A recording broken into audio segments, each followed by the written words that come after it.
satisfaction and contentment that we all long for. And we look around at the madness we're all contending with. Thank God, God knows. I mean, the artificial, invented, manufactured, unnecessary suffering that we're all dealing with is far worse, in my estimation, than all this organic suffering I just pointed out.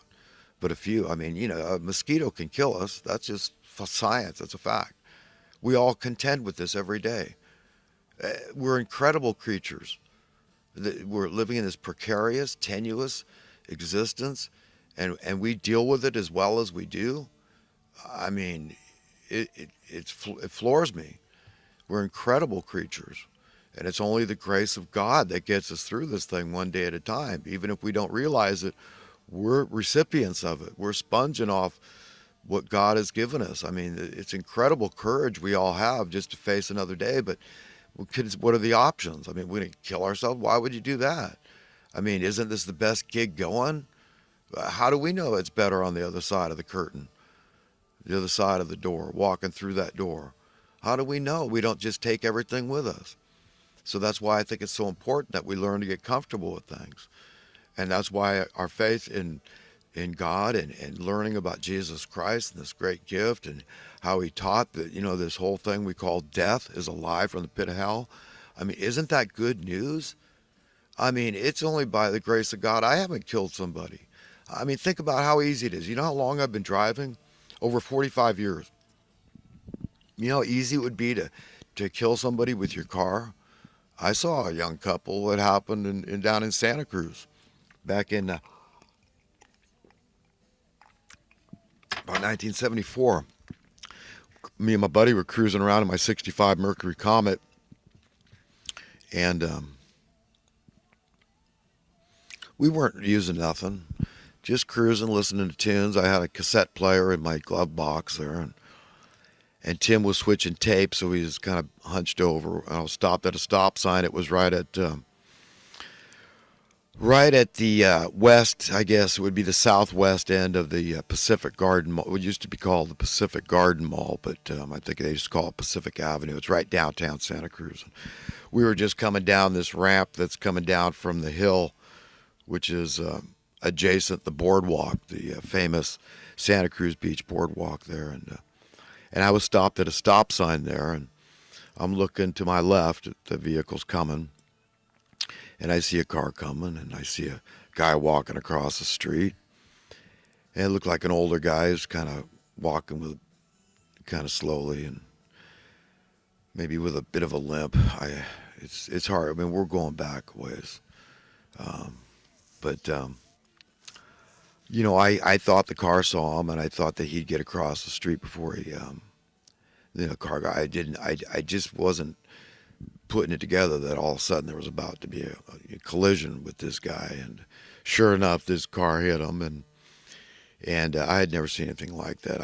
I was really the only eyewitness besides a couple that hit him, and their windshield was fogged up. That's one thing that I did notice.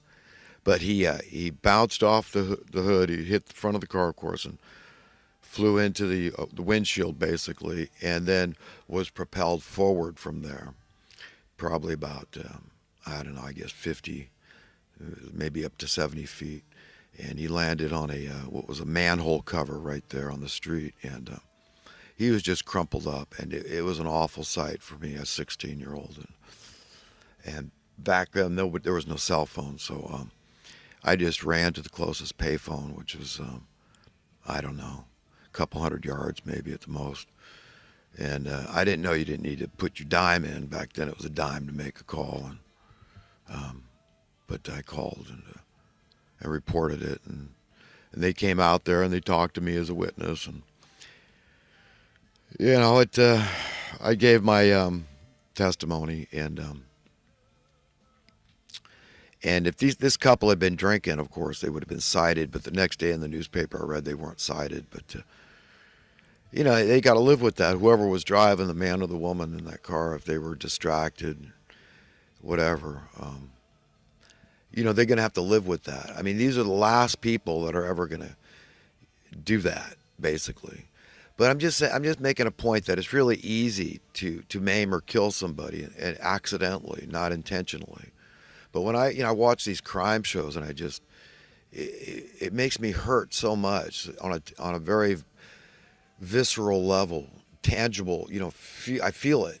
That I'm ashamed sometimes of my species and my gender, and I hear these horrific things, and not only men can do, but women, not nearly as often, but they can do also. But we're a mess, and we've got to understand the factors that are at play here, and they're really evil. There really is like dark, satanic, nefarious, sinister forces that hate humanity. So if you consider yourself part of humanity, you're being hated. And we need to be cognizant, aware of these factors in order to have the power, to be empowered to fight the forces that we're up against. And only God can help any of us. And that's why I all over and over I come back to God, God, God, God. I mean, it's true. Prayer, I mean, just acknowledging that you need God. I mean, you want to need God. You want a resource. You want a place to turn when you really are having a struggle, a hard time coping and contending with the madness of this world that we're all subjected to. I mean, the ever-growing burden of financial insecurity, the fear. I mean, it's just like these monsters have a fear gauge they can just turn at will. And it has everything to do with currency debasement. And to understand how you're being tyrannized is critical to extricating ourselves. And we're not going to be able to extricate ourselves without God's help. And if we make any semblance of progress at all, anything that hints of progress on a social, political, and economic basis, it's going to be because God helped us. Because you got to understand what's going on here, folks, friends. Listen, we're under the yoke, the burden of some very powerful, very real forces in this world. Okay, things are going to keep getting worse and worse and worse until we collectively stand up, we unify, and say, you're liars, this whole Democrat-Republican thing, you're liars. You're freaking liars. You're colluding. This whole conservative liberal thing, you're liars. You guys are working together, okay? You're liars. You're liars. The top politicians I'm talking to, these are the ones, they're colluding. These are the masterminds. These are the ones that think they're smarter than you and I, my friends. They're colluding with the money printing class. Do you understand? Yes, I'm talking about the Federal Reserve. I'm talking about Congress, Senate, the executive branch. Yes, Donald Trump, unless you stand up against the Federal Reserve, dump them.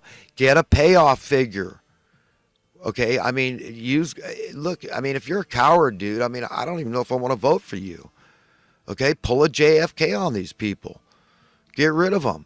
We don't need them. Show them what capitalism is, what JFK was doing. Give them competing currency. Make it look just about like dollars. What are they going to sue us? Sue us. Patent infringement. It looks too much like a dollar. All it has to be is 10% different. That could be a color change. That could be a curve in something that was square. Okay? Don't give us this patent. Patent's good for 7 years. What are you going to perpetual patent on the money supply? Get rid of these clowns, the Federal Reservists. They're evil. And the vast majority of deep researchers feel you don't need any better reason than that JFK was exterminating, okay, he was nullifying the Federal Reserve Bank. We didn't need them for anything. They've done this to us. Our country's in debt. I was just watching a video from back in the 70s or 80s when Ronald Reagan was president, a few short years ago. And he was complaining and pointing out how pernicious it was to have a $24 billion